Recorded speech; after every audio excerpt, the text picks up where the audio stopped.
What's going on, everybody? Welcome back to the channel. In today's video, we're going to talk about clip string outs and how to create and work with the pancake timeline. Now let's get started.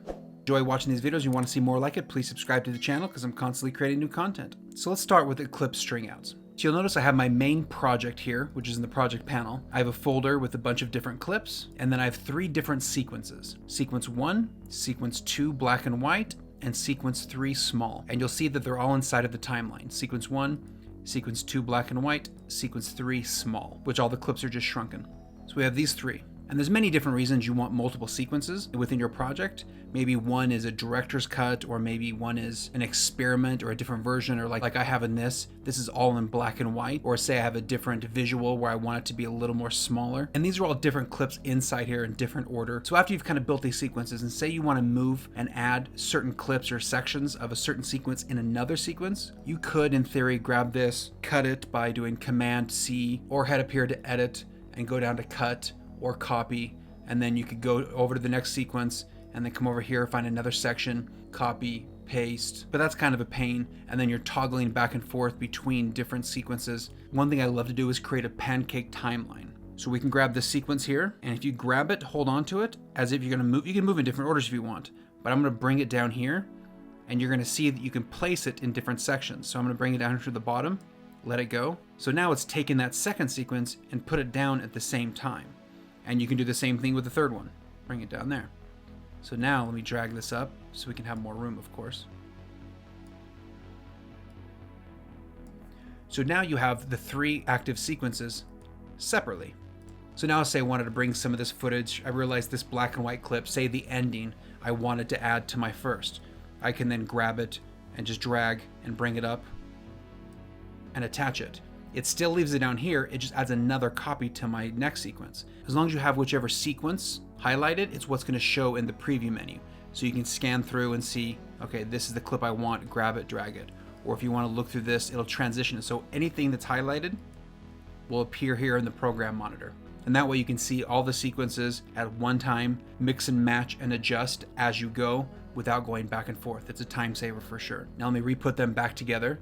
So I'm going to grab the sequence here and bring it back up here and put it up on top.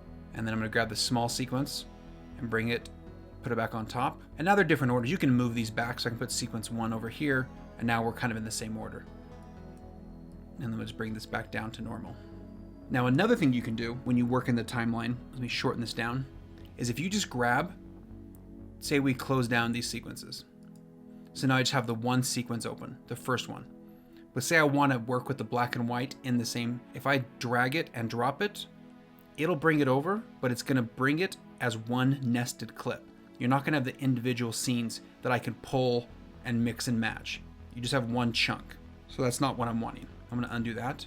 What you can do is if you come right up here, right next to the snap-in timeline to the left, it's going to say insert and override sequences as nested or individual clips. So with this highlighted with nested, you saw what happened. When I brought that sequence over, it just brought over one nested clip. But if I uncheck this, you can see it changes here for the patching in the source.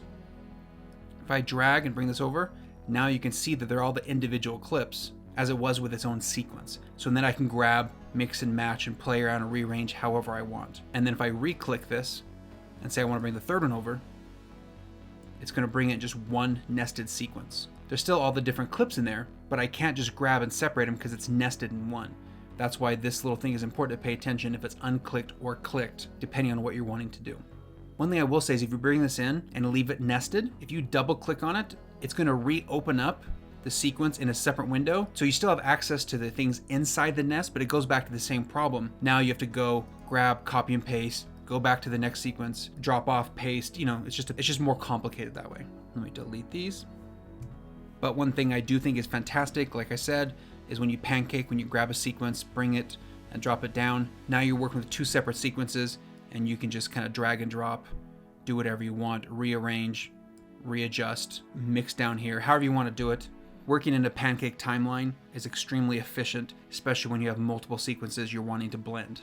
Anyway, hope you enjoyed the video. If you did, please give it a thumbs up for the YouTube algorithm. And if you want to see more videos like this, please subscribe to the channel. That being said, have a great day. Later.